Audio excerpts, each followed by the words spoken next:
अरे सुनना का भाई बताओ ये बता भाई बांसुरी वाली की आवाज कौन है का मतलब सुना सुना यार तो यार कान फुकनो की बांसुरी हमारी दीवाना बता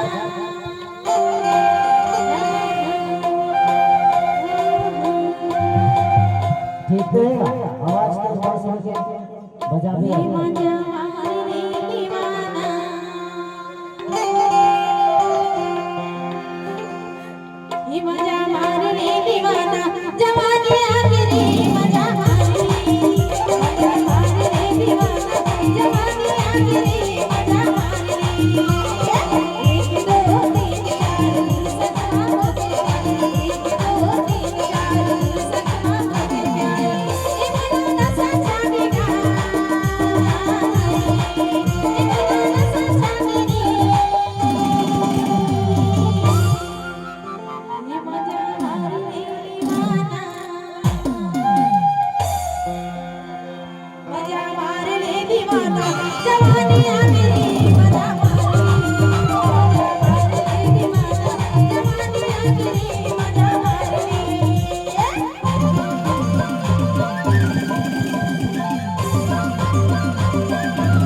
लेना लेना बता